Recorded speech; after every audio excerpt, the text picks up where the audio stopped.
Hello my dear children.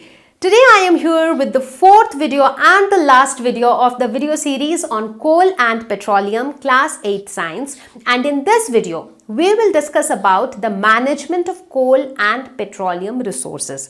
Not just that, we will also take up a lot of questions on this lesson because by now we have already covered the theory part of it. So I am Roshni from Learner Hub, the free learning platform where you get to learn physics, chemistry, maths, biology absolutely for free at learnerhub.com. So are we all excited to learn? Let's get started.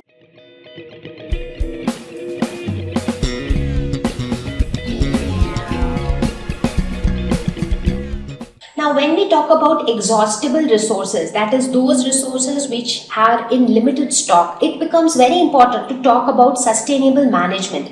In fact, management is important because we need to manage the resources in such a way so that they are made available to the future generations as well. So let us see what exactly sustainable management talks about. What is the meaning of sustainable? Sustaining, to sustain something, to retain something, to keep something for the coming generations. So management of natural resources in such a way that the basic need or dependency from these resources is met. It is not that we just want to preserve it for the future generation at the cost of the present generation.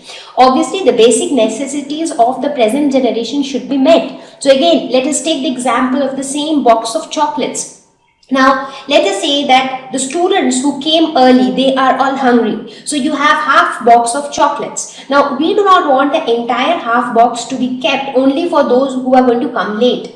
So those who are coming early, they should also eat a few of them so that they are able to fulfill their hunger. But it shouldn't happen that they ate all of them and whoever came later, they did not get anything. Correct? So their basic needs of the present generation should be met. That is one thing. Next is future generation can also make use of them. That means only basic necessities of the present generation should be met. It shouldn't happen that the present generation is wasting the resources. The present generation is simply not taking care of the resources. That shouldn't happen. You use it for how much ever it is needed, and rest of it you just keep it for the future generations. Use of these resources do not cause too much harm to the environment. Now these resources should also be used in such a way that the environment is fine. For example, I told you, right, that fossil fuels, they are excellent source of energy, but at the same time burning fossil fuels releases a lot of harmful gases which cause environmental pollution, which results in acid rain, which causes greenhouse effect, and all these things are not good for the environment. So we need to decide how exactly do we need to make use of different resources. So if we think that okay, we can minimize burning of fossil fuels by some other way, then we should follow that alternative. One example is if we make use of petrol as a motor fuel. That is one option, and we make use of CNG as a motor fuel. That is another option. Now in both the cases we are making use of natural resources, but in the second case it is causing less environmental pollution, so we should go with the second option. So that's how we have to take a call, looking at the pros and cons of each and every natural resource. So we should always remember the 3 R's, that is reduce, recycle and reuse. So in order to save the environment, these 3 R's are very useful. Reduce unnecessary usage of natural resources. Now any natural resource, it could be water, it could be your electricity. So if you are unnecessarily switching on a light, or if you are unnecessarily switching on your fan, you are actually wasting electricity. And from where are you getting that electricity? The electricity is coming from some thermal plant maybe. And that thermal plant is making use of the fossil fuels. They are burning coal to generate the electricity. So you are basically wasting the use of that fossil fuel. So which could have been saved for your future generations. So that means we should reduce any sort of unnecessary usage of natural resources. Second is recycle. Recycle and use the natural resources in different forms. For example, waste segregation. Now, whatever waste products are present in your house, for example, the vegetable wastes, they should be segregated. They should be kept separate when compared to the sanitary waste. Again, when you have different types of like paper and everything, they can be recycled. So a newspaper which you read every morning. So once you have read the newspaper, you are not going to read it again some other day, right? So the same newspaper can be used to create some packets. They can be used to cover your books. So that way one particular object can be used or can be recycled to be used for some other purpose, because in order to produce that paper, a lot of resources were being used in the paper factories. So we just do not want to get those resources wasted. So that is why recycle also helps in order to reduce the wastage of natural resources. Third is reuse. If you think that the same resource can be used over and again, please go ahead with it. For example, you buy a bottle of jam. So when the jam gets over, so the bottle might be used for storing something else. Then please go ahead and do it instead of throwing the bottle. Because when you throw the bottle, you are actually, wasting it. So try to reuse the resources which are capable of being reused. Now, some of the examples which shows how energy can be judicially used are: prefer stairs over lift. So when you are using lift, you are actually consuming electricity, and electricity again is dependent on fossil fuels. So prefer stairs. Prefer tube lights over bulbs, because bulbs consume more electricity when compared to tube lights. Prefer cycling over bus, because bus is running on some fuel, either petrol or diesel or CNG. So if you are cycling, so that fuel is being saved. Prefer bus over car. So when you are traveling by a car, it is just one person traveling in a vehicle, but the amount of petrol that is being used is again huge comparatively. But when you are traveling in a bus, maybe some 50 people are traveling in the same vehicle. So that way it is an effective use of the petrol or diesel. Now, in case you are traveling by a car, some certain things which you can remember just to ensure that you are not wasting a lot of petrol or diesel are: engine to be switched off in traffic lights, because in traffic lights all you need to do is just sit inside your car. You don't want your car to move. So when you don't want your car to move, why do you unnecessarily want to keep this engine switched on? Because if your engine is on, your fuel is actually getting consumed. So try to switch it off. Correct tire pressure to be maintained, because if the tire pressure is not correct, again your vehicle is consuming or it is wasting fuel. Driving at a decent speed. Now, driving vehicle at a very high speed also leads to wastage of fuel. So please avoid that. So with this, we have reached towards the end of this lesson on coal and petroleum. So let us quickly look at some of the questions. Question number 1. What are the advantages of using CNG and LPG as fuels? So the most important advantage is that they cause less environmental pollution, because they leave very small amount of residue when burnt. They are also easy to transport through pipelines. So it's like you really do not need to create a lot of mess in order to transport them to different localities. They are more efficient. Now, since they do not leave a lot of residue behind them, that also proves that they are more efficient as fuels. Question number 2. Name the petroleum product that is used for surfacing of roads. So yes, that is bitumen, as I said you. It acts as the binder, which when mixed with the aggregate particles creates the concrete, and that's how it helps to surface roads. Question number 3. Describe how coal is formed from dead vegetation. What is this process called?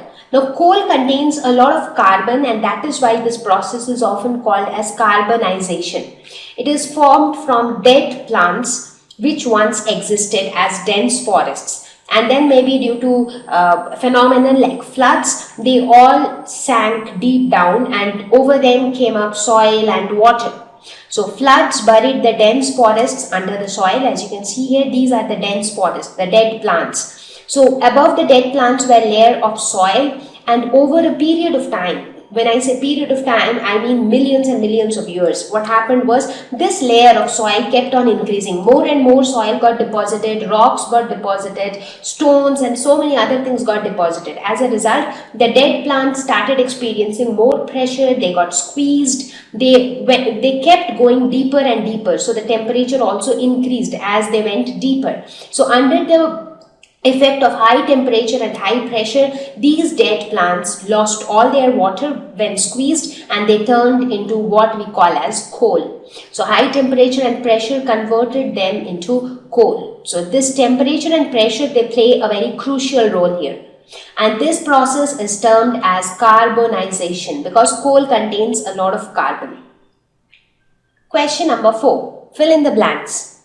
Fossil fuels are dash, dash and dash. What are the 3 fossil fuels that we talked about? Coal, petroleum and natural gas. Process of separation of different constituents from petroleum is called. So what are the various constituents of petroleum? Petrol, diesel, kerosene, paraffin, wax, lubricating oil. So they are all various components. So what is that process where we separate them? That process is called petroleum refining and it takes place in a petroleum refinery.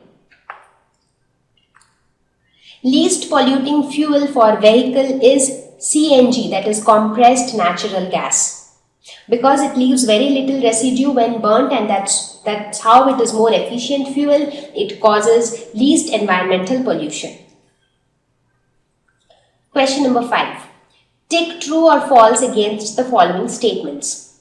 Fossil fuels can be made in the laboratory. Absolutely false.